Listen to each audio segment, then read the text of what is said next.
بسم اللہ الرحمن الرحیم اعوذ باللہ السمیع العلیم من الشیطان الرجیم بسم اللہ الرحمن الرحیم ربنا آتنا فی الدنیا حسنة وفی الآخرة حسنة وقنا عذاب النار۔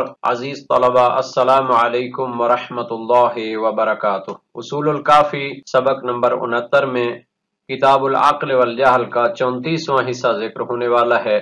سب سے پہلے خلاصہ جات کو دیکھ لیتے ہیں۔ سابقہ درس میں قلت کی مدح کے علل و اسباب اور قرآنی شواہد ذکر ہوئے تھے، اور اس درس میں عقلائے کاملین کی قرآنی مدح بلیغ اور صاحبان حکمت کے پاس خیر کثیر عنایت ہونے اور صاحبان عقل کی 3 خصوصیات پر گفتگو ہونے والی ہے۔ متن اصول کافی کو دیکھ لیتے ہیں۔ فرمایا یا ہشام ثم ذکر اولی الالباب باحسن الذکر وحلاهم باحسن الحلی فقال يؤتي الحكمة من يشاء ومن يؤت الحكمة فقد أوتي خيرا كثيرا وما يذكر إلا أولو الألباب وقال والراسخون في العلم يقولون آمنا به كل من عند ربنا وما يذكر إلا أولو الألباب وقال إن في خلق السماوات والأرض واختلاف الليل والنهار لآيات لأولي الألباب وقال أفمن يعلم أنما أنزل إليك من ربك الحق كمن هو أعمى إنما يتذكر أولو الألباب۔ اس میں حل لغات کو دیکھ لیتے ہیں۔ أولي الألباب عقل مند اور صاحبان عقل کے معنی میں ہے۔ حلاہم انہیں زینت بخشی، حلیہ زیور زیب و زینت کے معنی میں ہوتا ہے۔ الحکمہ حکمت اور دانائی کے معنی میں ہے۔ الراسخون محکم اور مضبوط، یذکر نصیحت حاصل کرنا۔ اس متن کا ترجمہ دیکھ لیتے ہیں۔ فرمایا اے ہشام، پھر اللہ تعالی نے صاحبان عقل کو بہترین خوبیوں کے ساتھ ذکر کیا ہے۔ وحلاہم بأحسن الحلیہ، اور انہیں بہترین زینت بخشی ہے۔ فقال، اور فرمایا یؤتی الحکمت من یشاء، اللہ تعالیٰ جس کو چاہتا ہے اسے حکمت اور دانائی عطا کرتا ہے۔ ومن یؤت الحکمت فقد اوتی خیرا کثیرا، اور جس کو حکمت اور دانائی عطا ہوئی تو اس کو خیر کثیر عطا ہوئی۔ وما یذکر الا اولو الالباب، اور نصیحت حاصل نہیں کرتے مگر صاحبان عقل۔ نیز فرمایا الراسخون فی العلم، کہ جو علم میں رسوخ رکھتے ہیں، مضبوطی رکھتے ہیں، یقولون وہ لوگ کہتے ہیں، آمنا بہی ہم اس پر ایمان لے آئے، کل من عند ربنا، یہ ساری تعلیمات اور معارف اللہ تعالی کی طرف سے ہیں۔ وما یذکر الا اولو الالباب، اور نصیحت حاصل نہیں کرتے مگر صاحبان عقل۔ نیز فرمایا ان فی خلق السماوات والارض واختلاف اللیل والنہار لآیات لأولی الالباب، کہ آسمانوں اور زمین کی خلقت میں اور رات دن کے آنے جانے میں نشانیاں ہیں صاحبان عقل کے لیے۔ نیز فرمایا افمن یعلم انما انزل الیک من ربک الحق، جو شخص جانتا ہے کہ جو کچھ تیرے پاس تیرے رب کی طرف سے نازل ہوا ہے یہ حق ہے۔ کمن ہوا اعمی، کیا اس شخص کی طرح ہے کہ جو نابینا ہے، اندھا ہے اور اس حقیقت کو نہیں سمجھتا۔ انما یتذکر اولو الالباب، بے شک نصیحت حاصل کرنے والے صرف صاحبان عقل ہوتے ہیں۔ جناب شیرازی نے شرح اصول کافی میں مشہد عاشر کے عنوان سے اس کی شرح فرمائی ہے۔ ذکر کیا کہ عقلاء کاملین کو جو قرآن کریم میں اللہ تعالیٰ نے بہترین صفات کے ساتھ یاد کیا ہے اس کو ذکر کریں گے۔ یہ جو لفظ ذکر آیا ہوا ہے تو اس کے بارے میں فرمایا اس میں احتمال ہے کہ مصدر ہو یا اس میں مصدر ہو، یعنی اس چیز کے ذریعے ذکر کیا جاتا ہے۔ مراد یہی دوسرا ہے، یعنی اللہ تعالیٰ نے عقل مندوں کو بہترین صفات کے ساتھ یاد کیا ہے۔ قرآن کریم کے لیے بھی صفت بیان ہوئی ہے الذکر الحکیم، یعنی شرف محکم ہے جس میں کسی قسم کا اختلاف نہیں ہے۔ احادیث میں بھی کثرت کے ساتھ ذکر کا تذکرہ موجود ہے اور اس سے تمجید الہی، تقدیس و تسبیح بھی مراد لی جاتی ہے۔ نیز اس میں جو لفظ ہے کہ حلاہم، ان کو زیب و زینت بخشی ہے، تو حلیہ یا حلی یہ زیورات کے معنی میں ہوتا ہے جو سونے چاندی کے ہوتے ہیں جن سے زینت اور آرائش کی جاتی ہے۔ یہاں پر اس سے مراد مجازی معنی ہے، یعنی ان کی مدح بیان فرمائی ہے۔ نیز قرآن کی آیت سے استفادہ ہوا تھا کہ اللہ تعالیٰ جس کو حکمت عطا کرتا ہے تو اسے خیر کثیر عطا ہوتی ہے، تو اللہ تعالیٰ نے اس حکمت کے امر کو عظیم قرار دیا ہے کہ یہ الہی عطا ہوتی ہے جو صرف کسب و کار سے حاصل نہیں ہوتی۔ نیز فرمایا کہ جن لوگوں کو خیر کثیر عطا ہوئی ہے ان کی وصف بیان کی ہے کہ یہی لوگ حکمت اور قرآن سے نصیحت حاصل کرتے ہیں اور یہ عقلاء کاملین ہیں، یہ ان کی اوصاف حمیدہ ہیں۔ نیز حکیم ہونا یہ اللہ تعالیٰ کے اسماء حسنہ میں سے ہے اور یہی نام اس نے اپنے پیارے بندوں کو دیا ہے، جیسا کہ اولو العلم کو اللہ تعالیٰ نے اپنے اور ملائکہ کے نام کے ساتھ ذکر کیا ہے۔ شاہد اللہ انہ لا الہ الا ہو والملائکۃ واولو العلم۔ فرمایا اے عاقل غور کریں، ما اعطی الناس الا القلیل من العلم، کہ لوگوں کو بہت کم علم دیا گیا ہے، جیسا کہ قرآن کریم میں ہے وما اوتیتم من العلم الا قلیلا۔ اس دنیا کے مال و متاع کے بارے میں فرمایا کہ یہ قلیل ہے، قل متاع الدنیا قلیل، لیکن اللہ تعالی نے جس چیز کو خیر کثیر سے تعبیر کیا ہے تو اس کی کیا عظمت ہوگی، اس کو سمجھنا چاہیے۔ اس کی وجہ یہ ہے کہ دنیا یہ زمان و مکان کی محدودیت پر مشتمل ہے، لیکن حکمت وہ ایک وسیع عطا ہوتی ہے، اس کے مختلف مراتب ہیں، یہ سعادت پر مشتمل ہوتی ہے۔ قرآن کریم میں عقل مندوں کی 3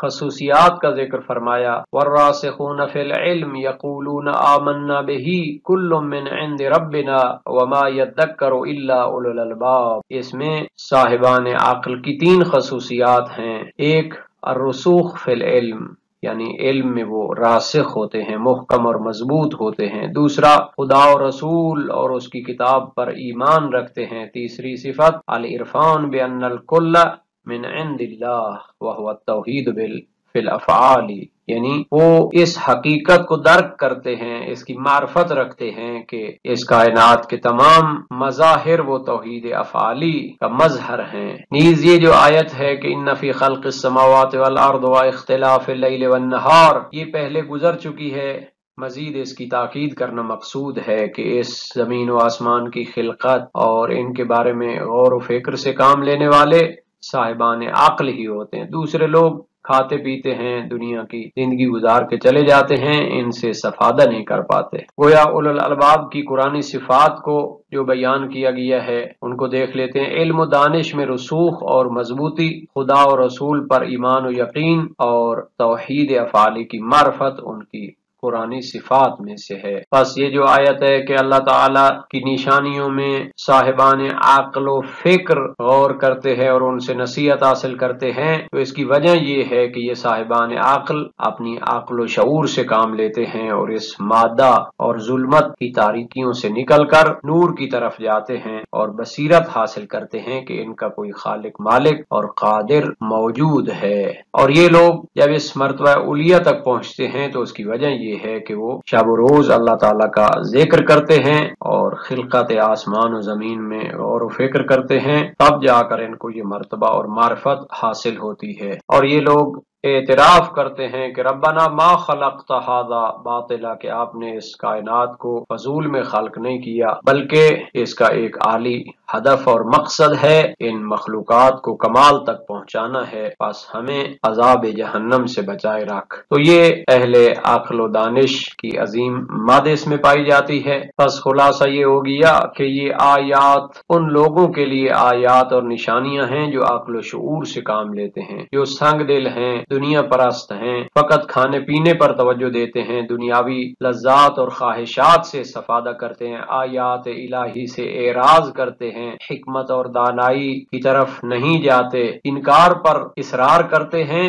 تو یہ لوگ ان نشانیوں سے استفادہ نہیں کر سکتے۔ خود قرآن کریم میں ہے وَكَأَيٍّ مِّنْ آیَةٍ فِي السَّمَاوَاتِ وَالْأَرْضِ يَمُرُّونَ عَلَيْهَا وَهُمْ عَنْهَا مُعْرِضُونَ، کتنی نشانیاں ہیں آسمانوں اور زمین میں کہ یہ لوگ ان سے گزرتے ہیں مگر ان سے اعراض کرتے ہیں۔ بس ان آیات اور نشانیوں سے استفادہ کر کے کمالات پر وہ لوگ فائز ہوتے ہیں جو اہل عقل ہوتے ہیں، اور جو لوگ ان سے اعراض کرتے ہیں وہ منزلت فجار و اشرار میں شامل ہوتے ہیں۔ اہل عقل کے فضائل کی آیات میں سے ایک آیت یہ تھی کہ جس میں فرمایا کہ جو شخص یقین رکھتا ہے کہ جو کچھ تیرے رب کی طرف سے نازل ہوا ہے وہ حق ہے، کیا وہ اس شخص کی طرح ہے کہ جو ان چیزوں کے متعلق نابینا اور اندھا ہے؟ تو یہ گویا کہ اس آیت کی طرح ہے جس میں فرمایا حل یستوی الاعمی والبصیر، یا بینا اور نابینا برابر ہو سکتے ہیں؟ گویا عالم کو بصیر اور جاہل کو نابینا قرار دیا ہے۔ انسان مرکب ہے دو جوہر سے، بدن اور نفس سے۔ بدن عالم ملک اور شہادت ہوتا ہے، یعنی ظاہر ہوتا ہے،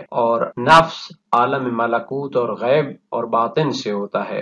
ان دونوں کے اجزاء ہیں، تو بدن کے اجزاء وہ مادی ہوتے ہیں جبکہ نفس کے اجزاء باطنی ہوتے ہیں۔ تو جس طرح بدن کے اعضاء ہیں، حواس خمسہ ہیں، اس کی آنکھ ہے، مختلف اعضاء سے استفادہ کرتے ہوئے وہ احساس کرتا ہے، اسی طرح نفس کی بھی آنکھ ہوتی ہے، بصیرت کی آنکھ ہوتی ہے جس کے ذریعے یقینیات کو حاصل کیا جاتا ہے۔ تو اگر کوئی انسان اپنے عقل و شعور کے ذریعے استفادہ کرے اور کمالات کو حاصل کرے تو اس کی مدح کی جاتی ہے، اور جو شخص اپنے نفسانی کمالات کو چھوڑ کر دنیا داری کی طرف توجہ کرتا ہے تو پھر اس کے بارے میں کہا گیا من اعرض عن ذکری فإن له معیشۃ ضنکا ونحشرہ یوم القیامۃ اعمی، کہ جو ذکر الہی سے روگردانی کرتا ہے تو اس کے لیے تنگ زندگی ہوتی ہے اور قیامت کے دن اسے نابینا اٹھایا جائے گا۔ تو اللہ تعالیٰ نے قرآن میں کئی مقامات پر اس چیز کی تنبیہ فرمائی ہے کہ انسان اگرچہ کہ اس دنیا میں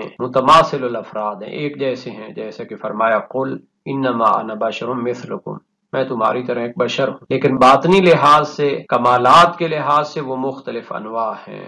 عالم ربانی مومن حقیقی کی نوع جاہل اور غیر مومن کی نوع سے مختلف ہوتی ہے۔ حل یستوی الذین یعلمون والذین لا یعلمون، کیا جاننے والے اور نہ جاننے والے برابر ہو سکتے ہیں؟ تو اسی طرح یہ آیت بھی اسی مطلب کی رہنمائی کرتی ہے۔ گویا اس آیت میں تعجب اور انکار کیا گیا ہے کہ جو شخص قرآن اور حقائق آسمانی کا علم رکھتا ہے اس کو اگر کوئی جاہل کی طرح سمجھے تو یہ ٹھیک نہیں ہے، بلکہ جاہل نابینا ہوتا ہے اور عالم بصیر ہوتا ہے۔ جناب ملا صالح مازندرانی نے بھی اپنی شرح میں ان مطالب کی تفصیل بیان کی ہے۔ یہ جو بیان تھا کہ اللہ تعالی نے احسن ذکر کے طور پر اولو الالباب کو یاد کیا ہے اور ان کو زیب و زینت سے نوازا ہے، اس کی تفصیل بیان کی ہے، اور یہ جو فرمایا تھا قرآن کریم میں کہ جس کو حکمت عطا کی گئی تو اسے خیر کثیر عطا کی گئی، اس کے بارے میں ایک روایت ناقل کی ہے امام صادق علیہ السلام سے کہ اس سے اطاعت الہی اور معرفت امام مراد ہے۔ فرمایا کہ اس سے حکمت نظری اور عملی کو جمع کر دیا گیا ہے، اور اس کے لیے انہوں نے مختلف مفسرین اور اہل علم کے بیانات کو بھی ذکر کیا ہے۔ جناب مفسر بیضاوی کا قول صاحب کا ذکر ہوا، اور صاحب کشاف کا بھی نظریہ کہ ہی العلم والعمل، کہ اس میں علم و عمل دونوں شامل ہیں۔ مازری کا قول یہاں پہ ذکر کیا، ابن درید کا نظریہ، شیخ العارفین جناب شیخ بہائی کا نظریہ بھی ناقل کیا ہے۔ تو خلاصہ یہ ہے کہ اس میں علم نظری اور علم عملی دونوں کو لیا گیا ہے۔ نیز انہوں نے یہاں پر اس اشکال کا بھی جواب دیا ہے کہ یہ جو کہا گیا تھا کہ جس کو حکمت عطا ہوئی اسے خیر کثیر عطا کی گئی، حالانکہ دوسری جگہ موجود ہے وما اوتیتم من العلم الا قلیلا، تو فرمایا کہ یہ جو کہا گیا ہے کہ انہیں کم علم عطا کیا گیا ہے تو یہ قلت علم علم واجب کی نسبت سے ہے۔ جتنا بھی ممکن الوجود کو عطا ہو جائے تو ظاہر ہے کہ اس کے ظرف کے مطابق اس کو عطا ہوتا ہے، اور ظرف اس کا محدود ہوتا ہے۔ آج کے سبق کا خلاصہ دیکھ لیتے ہیں۔ عقلاء کاملین کی قرآنی مدح، صاحبان حکمت کے پاس خیر کثیر عنایت ہونے کا بیان، اور صاحبان عقل کی 3 خصوصیات پر تفصیل کے ساتھ گفتگو ہوئی ہے۔ اس درس کے متعلق سوالات کو دیکھ لیتے ہیں اور اللہ تعالیٰ سے دعا کرتے ہیں کہ ہمیں قرآن اور سنت کو سمجھنے اور اس پر عمل کرنے کی توفیق عطا فرمائے۔